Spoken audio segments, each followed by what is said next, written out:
दोस्तों, हमने पिछले वीडियो में जाना था कि सुंदरकांड का सिग्निफिकेंस क्या है और ये कितना इम्पोर्टेंट है। हमने चैप्टर 15 के इम्पोर्टेंस की भी बात की थी। चैप्टर 15 को बहुत ही इम्पोर्टेंट माना गया है। धन जैसा भौतिक लाभ पाने के लिए चैप्टर 15 का जाप किया जाता है और इस चैप्टर का पाठ आपके जीवन में सुख, समृद्धि और खुशियां लाता है। इसका पाठ करने से हमारी लाइफ पॉजिटिविटी से भर जाती है और ट्रांसफॉर्म हो जाती है। वो शक्ति जिसका अस्तित्व पूरे ब्रह्मांड में व्याप्त है, हमें धन और मटेरियलिस्टिक साधन प्रदान करती है। साथ ही साथ अनुग्रह और आशीर्वाद के रूप में हमारी जिंदगी में खुशी और शांति आती है। तो अंत तक बने रहें और चैप्टर 15 के पाठ का पूरा लाभ उठाएं। हनुमान जी शिमशपा वृक्ष के ऊपर छिपे हुए थे। उन्होंने देवी सीता को खोजते हुए चारों ओर देखा। धरती बहुत सारी लताओं और झाड़ियों से ढकी हुई थी, जो कई प्रकार की दिव्य गंधों को छोड़ रही थी। इसे बहुत ही सुंदरता से सजाया गया था। यह देवों के नंदन वन जैसा दिखता था और बहुत सारे विभिन्न पक्षियों और जानवरों से भरा हुआ था। कोयल के गाने से पूरा वातावरण गूंज रहा था। यह वाटिका बहुत सुंदर लग रही थी और इसमें सोने के कमल और तरह तरह के फूलों से भरे तालाब थे। इसमें आराम करने के लिए आरामदायक बैठकें भी थी। यह वाटिका भिन्न भिन्न ऋतुओं के खिले हुए वृक्षों और फलों से भरी हुई थी। नारंगी अशोक के फूलों के साथ उगता सूरज वातावरण को समृद्ध करते हुए जगमगा रहा था। हनुमान जी ने देखा कि पेड़ों से जब बहुत से पक्षी उड़ते थे तो ऐसा प्रतीत होता था जैसे वृक्ष खाली हो गए हैं। ये शाखाएं पूरी तरह से खिले हुए फूलों से लदी हुई थी और झुकी हुई थी, मानो धरती को छू रही हो। कर्णिकरा और किंशुक के वृक्षों के फूलों ने पूरे उपवन को रोशन किया हुआ था। उपवन इस प्रकार चमक रहा था मानो पुन्नक, सप्तपर्णा, चंपक और उद्यालक जैसे सुंदर खिले हुए वृक्षों से जगमगा उठा हो। इन सब की जड़ें बड़ी बड़ी थीं और सुंदर खिले हुए फूल थे। हजारों अशोक के पेड़ थे, जिनमें से कुछ सोने की तरह चमकते थे, कुछ आग जैसे चमकते प्रतीत होते थे और कुछ बिना फूलों के साथ जो काजल की तरह काले लग रहे थे। चारों ओर फैले विभिन्न प्रकार के बगीचों वाला उपवन इंद्र के नंदन उपवन और कुबेर के चैत्ररथ जैसा दिखता था। यह अकल्पनीय वैभव, सुंदरता और ऐश्वर्य के साथ किसी भी दूसरी वाटिका से बहुत अधिक सुंदर था। यह एक दूसरे आकाश की तरह दिखता था, जिसके फूल तारों के गुच्छों की तरह लग रहे थे। वाटिका में वृक्षों पर लगे फूल ऐसे महासागर की तरह थे जिसके भीतर गहनों के समूह हों। वाटिका में मीठे सुगंध के फूलों वाले पेड़ थे। यह विभिन्न जानवरों और पक्षियों की आवाजों से भरा था। हवा में लहराती विभिन्न दिव्य सुगंधों के साथ यह हृदय को भाता था।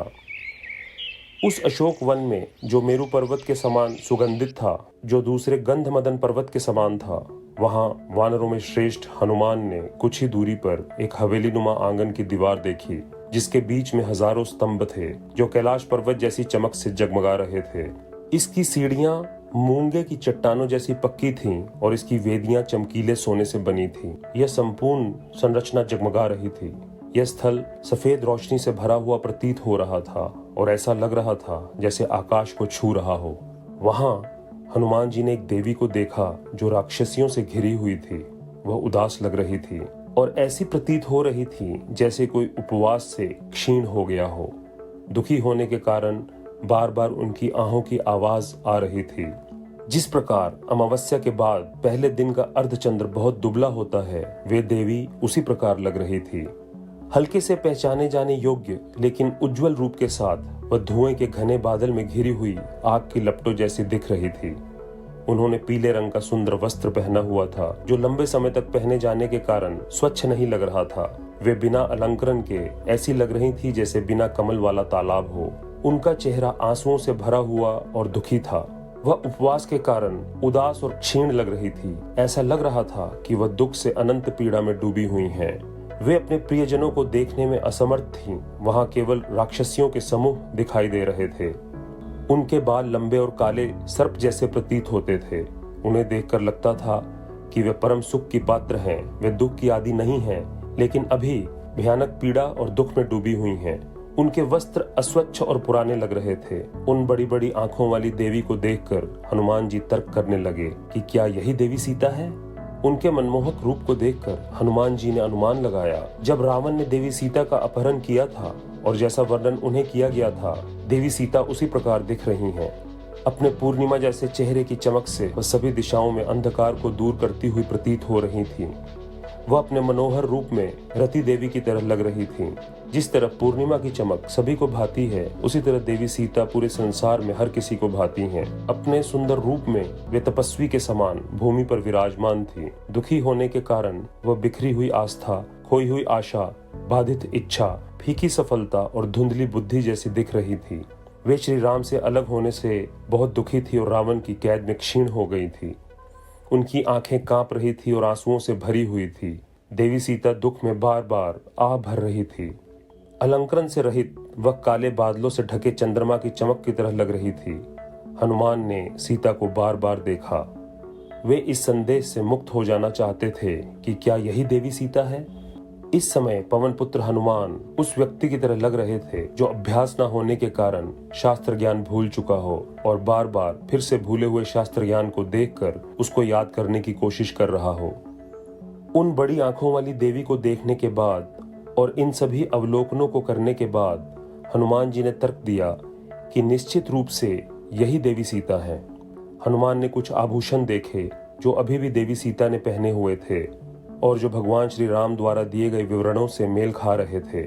उन आभूषणों में सुंदर झुमके थे, उनके हाथों पर अद्भुत रत्न थे, परंतु लंबे समय तक पहने जाने के कारण ये आभूषण अपनी चमक खो रहे थे। हनुमान ने मन ही मन सोचा, मुझे लगता है कि ये वही आभूषण है जिनका वर्णन भगवान श्री राम ने किया था। कुछ आभूषण जिनका उन्होंने वर्णन किया था उन्हें देवी सीता द्वारा रास्ते में गिरा दिया गया था। निस्संदेह जिन आभूषणों को उन्होंने गिराया नहीं था वे अभी भी उन्होंने पहने हुए थे। हनुमान ने तब देवी सीता का सुनहरे पीले रंग का वस्त्र देखा। लंबे समय तक पहने जाने वाला यह वस्त्र अब पुराना लग रहा था। सुंदर देवी सीता जो भगवान श्री राम को प्रिय हैं और उनके मन में सदा वास करती हैं, चाहे इस समय वे उनसे बहुत दूर लंका में थीं, लेकिन कभी भी उनके मन से दूर नहीं हो सकती। यह निश्चय ही वही देवी सीता है जिनके लिए श्री राम बहुत दुखी थे और कष्टों को भोग रहे थे। हनुमान जी ने मन में विचार किया कि दयालु श्री राम दया से भर गए थे क्योंकि एक देवी का अपहरण कर लिया गया था। दया के साथ वो इस समय असहाय भी हो रहे थे और दुखी थे कि उनकी पत्नी देवी सीता का अपहरण किया गया था। देवी सीता का आकर्षक रूप भगवान राम के आकर्षण और सुंदरता से मेल खाता था। वे वास्तव में एक दूसरे के लिए आदर्श हैं। देवी सीता का मन भगवान श्री राम पर और श्री राम का मन सीता जी पर सदा स्थिर रहता है। इसी कारण से वे एक दूसरे के बिना जीवित रहने में भी सक्षम थे। इस प्रकार देवी सीता को देखने के बाद पवन देव के पुत्र हनुमान प्रसन्न हुए और उन्होंने मन ही मन अपने हृदय में स्तुति करते हुए भगवान श्री राम का ध्यान किया। वाल्मीकि रामायण के सुंदरकांड का 15वां अध्याय समाप्त होता है। दोस्तों, यदि आप सब ने इस 15वें अध्याय का पूर्ण पाठ सुना है तो मुझे पूरा विश्वास है कि भगवान श्री राम और पवन पुत्र हनुमान की कृपा आप पर जरूर है और सदा बनी रहेगी। दोस्तों, ऐसे ही इंटरेस्टिंग, बेनिफिशियल और ज्ञानदायक वीडियोस देखने के लिए हमारे चैनल को सब्सक्राइब करें। वीडियो को लाइक करना ना भूलें और ज्यादा से ज्यादा लोगों तक पहुंचाने के लिए इसे शेयर जरूर करें। धन्यवाद।